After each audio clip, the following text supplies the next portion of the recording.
हमें मालिक की रजा में सदैव राजी रहना चाहिए। जब परमात्मा अपनी रजा से कुछ देता है तो वो हमारी सोच से परे होता है। हमें हमेशा ही उसकी रजा में खुश रहना चाहिए। क्या पता मालिक हमें पूरा समंदर देना चाहता हो और हम हाथ में चम्मच लेकर खड़े हों। इसलिए रजा में ही मज़ा है। एक फकीर अरब के लिए हज करने को पैदल निकला। रात हो जाने पर एक गांव में एक साकिर नामक व्यक्ति के दरवाजे पर रुका। साकिर ने उस फकीर की खूब सेवा की। दूसरे दिन साकिर ने बहुत सारे उपहार देकर उस फकीर को विदा किया। फकीर ने दुआ की, खुदा करे तो दिनों दिन बढ़ता ही रहे। ये सुनकर साकिर हंस पड़ा और कहने लगा, अरे फकीर, जो है ये भी नहीं रहने वाला। ये सुनकर फकीर चला गया। 2 वर्ष के बाद फकीर फिर साकिर के घर गया और देखा कि साकिर का सारा वैभव समाप्त हो गया। पता चला कि साकिर अब बगल के गांव में एक जमींदार के यहाँ नौकरी कर रहा है। फकीर साकिर से मिलने गया। साकिर ने अभाव में भी उस फकीर का स्वागत किया। झोपड़ी में फटी हुई चटाई पर बिठाया, खाने के लिए सूखी रोटियां दी। दूसरे दिन जाते समय फकीर की आंखों में आंसू थे। फकीर कहने लगा, अल्लाह, ये तूने क्या किया? साकिर पुनः हंस पड़ा और बोला, फकीर, तू क्यों दुखी हो रहा है? महापुरुषों ने कहा है, खुदा इंसान को जिस हाल में रखे, खुदा को धन्यवाद दे करके खुश रहना चाहिए। समय सदा ही बदलता रहता है और सुनो, ये स्थितियां भी नहीं रहने वाली। फकीर सोचने लगा, मैं तो केवल भेष से फकीर हूँ, सच्चा फकीर तो तू ही साकिर है। 2 वर्ष के बाद फकीर फिर यात्रा पर निकला और साकिर से मिला तो ये देखकर हैरान रह गया कि साकिर तो अब जमींदारों का भी जमींदार बन गया है। मालूम हुआ कि जमींदार जिसके यहाँ वो साकिर नौकरी करता था वो संतान विहीन था। मरते समय अपनी सारी जायदाद साकिर को दे गया है।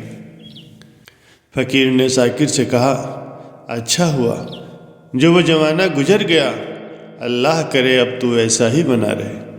ये सुनकर साकिर फिर हंस पड़ा और कहने लगा, फकीर साहब, अभी भी तुम्हारी नादानी बनी हुई है। फकीर ने पूछा, क्या यह भी नहीं रहने वाला है? साकिर ने उत्तर दिया, या तो ये चला जाएगा या फिर उसको अपना मानने वाला ही चला जाएगा। कुछ भी सदैव स्थिर रहने वाला नहीं है। अगर कुछ शाश्वत है तो वो है परमात्मा और उसका अंश आत्मा। ये सुनकर के फकीर चला गया। 1.5 साल के बाद लौटता है तो देखता है कि साकिर का महल तो है लेकिन कबूतर उसमें रह रहे हैं। साकिर कब्रिस्तान में सो रहा है। बेटियां अपने अपने घर चली गए हैं और बूढ़ी पत्नी कोने में पड़ी है। कह रहा है, आसमां ये समा कुछ भी नहीं, रो रही है सब्र में नौरंगे जहां कुछ भी नहीं। जिनके महलों में हजारों रंग के जलते थे फानूस, झाड़ उनकी कब्र पर बाकी निशा कुछ भी नहीं। फकीर सोचता है, अरे इंसान, तू किस बात का अभिमान करता है? क्यों इतराता है? यहाँ कुछ भी टिकने वाला नहीं है। दुख या सुख कुछ भी सदैव नहीं रहता। धन्य है साकिर तेरा सत्संग और धन्य है तुम्हारे सद्गुरु। मैं तो झूठा फकीर हूँ, असली फकीर तो तेरी जिंदगी है। अब मैं तेरी कब्र देखना चाहता हूँ, कुछ फूल चढ़ाकर दुआ तो मांग लो। वो फकीर कब्र पर जाता है तो देखता है साकिर ने अपनी कब्र पर लिखवा के रखा। आखिर ये भी तो नहीं रहेगा। प्यारे सज्जनों, मन तो रोज बदलता रहता है। गुरु का हुक्म कल भी वही था और आज भी वही है, सेवा, सिमरन और परमारथ। क्या आप जानते हैं कि आत्मा की खुराक क्या है? यदि किसी व्यक्ति को बहुत जोरों से प्यास लगी हो और वो प्यास के मारे तड़प रहा हो, उसे कहीं से भी पानी नहीं मिल रहा हो, अन्य तमाम प्रकार के पेय पदार्थ उसे पिलाए जाएं, तो क्या उसकी प्यास पूर्ण रूप से समाप्त हो जाएगी? थोड़ी देर के बाद वो फिर से प्यास से तड़पने लगेगा। जब कोई व्यक्ति कहीं से पानी ला करके उसे पिला देता है तो ही उसकी प्यास शांत होती। जहाँ वो व्यक्ति तड़प रहा था वहीं पर वो पानी पी करके तृप्त हो जाता है और आनंद मग्न हो जाता है, क्योंकि उसकी प्यास बुझ गई। जो तकलीफ थी वो समाप्त हो गई। इसी प्रकार इस आत्मा की खुराक सत्संग होती है।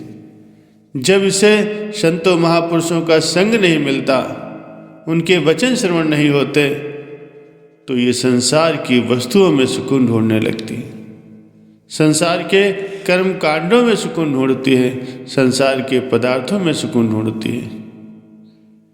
संसार के पदार्थों में सुकून कुछ क्षणों के लिए होता है, इसके बाद यह आत्मा फिर तड़पने लगती।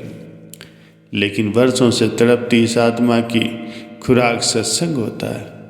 जब यह खुराक इसे मिल जाती है तो इसकी सारी तड़पन दूर हो जाती और ये अपने मूल प्रभु परमात्मा के साथ जुड़ करके आनंद को प्राप्त करती। संसार के कर्मों की दहकती भट्ठी है जिसमें ये जीवात्मा निरंतर जल रही है, उसकी अवस्था अत्यंत दयनीय है। सत्संग ऐसी खुराक है, ऐसी अमूल्य निधि, एक वरदान है जिसके द्वारा तड़पती हुई जीवात्मा को शीतलता मिलती है, शांति मिलती है। संसार रूपी भव सागर में डूबती हुई जीवात्माओं के लिए सत्संग वो नौका है जिससे वे इस भवसागर से पार हो जाते हैं। सत्संग में पावन और नेक विचारों की अमृत धारा का पान करते करते मनुष्य अपने बुरे विचारों को त्याग कर आध्यात्मिक उन्नति की तरफ बढ़ता है। सत्संग से व्यक्ति के मन की मलिनता धुल जाती है और वो काल और माया के प्रभाव से मुक्त हो जाता है। संतों की संगत परमार्थ उन्नति के साधन है, चाहे हम उनकी महानता को जानते हों या न जानते हों। उनका दर्शन हमें आत्मिक चेतनता और शीतलता प्रदान करता है। प्रभु भक्तों की संगत 100 साल की निष्कपट भक्ति से कहीं बेहतर है। सत्संग इस जीवात्मा के आनंद की खुराक है, इसलिए सत्संग बहुमूल्य है। इसका मूल्य आंका नहीं जा सकता।